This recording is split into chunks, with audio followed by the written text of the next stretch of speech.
ಸರ್ಕಾರಕ್ಕೆ ವೀರೇಂದ್ರ ಹೆಗ್ಗಡೆ ಪದೇ ಪದೇ ಥ್ಯಾಂಕ್ಸ್ ಹೇಳೋದ್ಯಾಕೆ?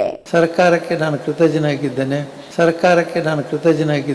ಸರ್ಕಾರಕ್ಕೆ ಸಿಗುವ ಮೊದಲೇ SIT ವರದಿ ಹೆಗ್ಗಡೆಯವರಿಗೆ ಸಿಕ್ತಿದೆಯಾ? ವರದಿ ಅವರ ಪರವಾಗಿದೆ ಅನ್ನೋ ಕಾರಣಕ್ಕೆ ಧನ್ಯವಾದ ತಿಳಿಸಿದ್ರ ಖಾವಂದರು. ಧರ್ಮಸ್ಥಳದಲ್ಲಿ ಏನೇನೋ ನಡೀತಾ ಇದೆ, ನಡಿಬಾರದ್ದೆಲ್ಲ ನಡೆದು ಹೋಗಿದೆ. ಎಷ್ಟೋ ದಶಕಗಳಿಂದ ಅಲ್ಲಿ ಅತ್ಯಾಚಾರ ಹಾಗೂ ಅಸಹಜ ಸಾವುಗಳು ಸಾವಿರಾರು ನಡೆದು ಹೋಗಿವೆ.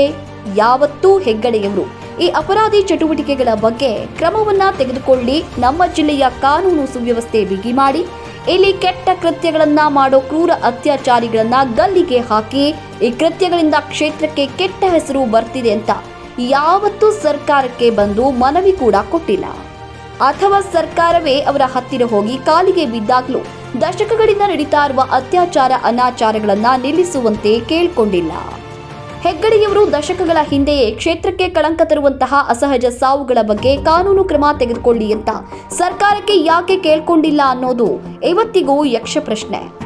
ಆದ್ರೆ ಇದೀಗ SIT ರಚನೆ ಮಾಡಿದ್ದಕ್ಕೆ ಮಾತ್ರ ವಿಶೇಷವಾಗಿ ಧನ್ಯವಾದ ತಿಳಿಸಿದ್ದಾರೆ. ಈಗ ಅರ್ಧ ರಿಪೋರ್ಟ್ ಬಂದದಿಂದ ಎಷ್ಟು ಧೈರ್ಯವಾಗಿ ನಾನು ಮಾತಾಡೋದಿಲ್ಲ. ಯಾಕಂದ್ರೆ ಮಾತಾಡಬಾರದು ಅಂತ ಹೇಳಿದ್ರು ನಮ್ಮ ವಕೀಲರು, ಅವರೆಲ್ಲ ಮಾತಾಡಬೇಡಿ, ನೀವೇನು ಎಲ್ಲ ಸತ್ಯ ಹೊರಗೆ ಬರಲಿ.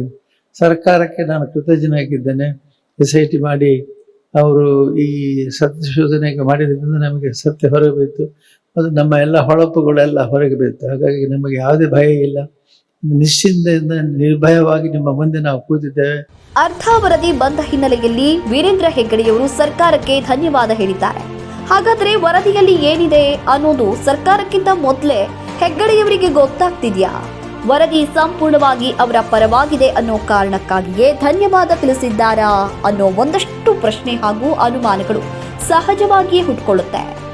ಯಾವಾಗ ಮಾತನಾಡಬೇಕೋ ಆಗ ಮಾತನಾಡದಿರುವ ಖಾವಂದರು ಈಗ ಪದೇ ಪದೇ ಧನ್ಯವಾದ ಹೇಳ್ತಿರೋ ಕಾರಣದ ಬಗ್ಗೆ ಸ್ವಲ್ಪ ಗೊಂದಲ ಕೂಡ ಉಂಟಾಗ್ತಾ ಇದೆ.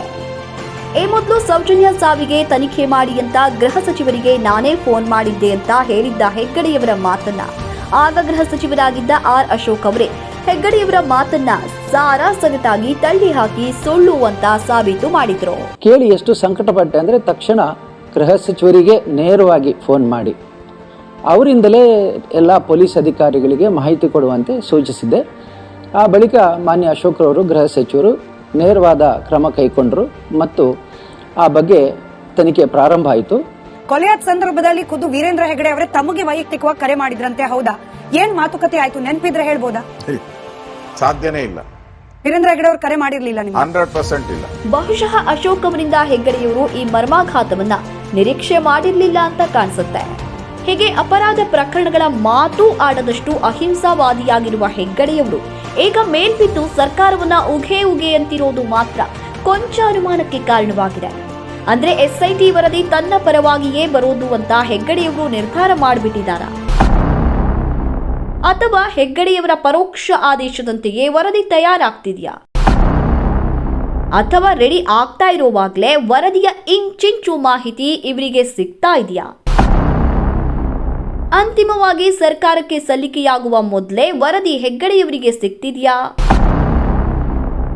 ಇಲ್ಲದೆ ಹೋದ್ರೆ ಅರ್ಧ ವರದಿ ಬಂದಿರೋದನ್ನ ಉಲ್ಲೇಖ ಮಾಡಿಯೇ ಹೆಗ್ಗಡೆಯವರು ಯಾಕೆ ಸರ್ಕಾರಕ್ಕೆ ಧನ್ಯವಾದ ಹೇಳ್ತಾರೆ ಅನ್ನೋದು ಯಾರಿಗೆ ಆದ್ರೂ ಅನುಮಾನವನ್ನ ಹುಟ್ಟಿಸದೇ ಇರೋದಿಲ್ಲ. ಇದರ ಜೊತೆಗೆ ಗಮನಿಸಬೇಕಾದಂತಹ ಇನ್ನೂ ಒಂದು ಅಂಶ ಇದೆ. ಇದು ಅವರ ಭಕ್ತರಿಗೂ ಆತಂಕ ಹುಟ್ಟಿಸೋ ವಿಷಯವಾಗಿದೆ. ಹೆಗ್ಗಡೆಯವರ ಮುಖದಲ್ಲಿ ಈಗ ಮೊದಲಿನ ರಾಜಕಳೆ ಸಂಪೂರ್ಣವಾಗಿ ಮಾಯವಾಗಿದೆ. ಧನ್ಯವಾದ ತಿಳಿಸಿರುವ ಈ ವಿಡಿಯೋದಲ್ಲೇ ಬೇಕಾದ್ರೆ ನೀವು ನೋಡಿ.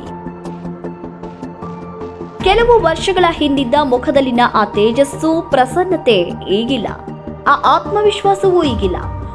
ಎಷ್ಟು ನಿಷ್ಠುರವಾಗಿ ನಮ್ಮ ಮೇಲೆ ದಬ್ಬಾಳಿಕೆ ನಡೆದಿದ್ದ ನೀವೆಲ್ಲ ಗಮನಿಸಿದ್ದೀರಿ. ಇಷ್ಟು ಬಹಳ ಆಶ್ಚರ್ಯ ನನಗೆ. ಇಷ್ಟು ದೊಡ್ಡ ನಾವು ಯಾರಿಗೂ ನೋವು ಮಾಡಲಿಲ್ಲ, ಯಾವ ತಪ್ಪು ಮಾಡಲಿಲ್ಲ, ಇಷ್ಟು ನಿಷ್ಠುರವಾಗಿ ಯಾಕೆ? ಇಷ್ಟು ಭಾಳ ಜನ ಬಂದು ಕೇಳ್ತಾರೆ, ಪತ್ರಿಕಾ ಮಾಧ್ಯಮದವರು ಕೇಳಿದ, ನೀವು ಯಾಕೆ, ನಿಮ್ಮ ಮೇಲೆ ಯಾಕೆ ಇಷ್ಟು ಮಾತುಗಳು ಬರ್ತಾ ಇದೆ? ಒಳಗೊಳಗಿನ ಅಳುಕು ಅವರ ಮುಖದ ಮೇಲಿನ ಕಳೆಯನ್ನ ಕಸಿದುಕೊಂಡಿದ್ಯಾ? ತಪ್ಪೇ ಮಾಡದ ಹೆಗ್ಗಡೆಯವರಿಗೆ ಈ ಪರಿಯ ಅಳುಕಾದ್ರೂ ಯಾಕೆ? ಸತ್ಯದಲ್ಲೇ ಇರುವ ಖಾವಂದರ ಮುಖದ ಕಳೆ ಕಾಣೆಯಾಗಿದ್ದಾದ್ರೂ ಯಾಕೆ? ಅದನ್ನ ಹುಡುಕಿ ಕೊಡುವವರಾದ್ರೂ ಯಾರು? ಕಾವಂದರ ಬಗ್ಗೆ ಕಾಳಜಿ ಇರುವವರು ನಿಜಕ್ಕೂ ಗಾಬರಿಯಾಗುವ ಈ ನಡೆನುಡಿಗಳು ಬೇಗ ಸುಧಾರಿಸಿಕೊಳ್ಳಲಿ ಅನ್ನೋದು ಭಕ್ತ ಸಮುದಾಯದ ಆಶಯವಾಗಿದೆ.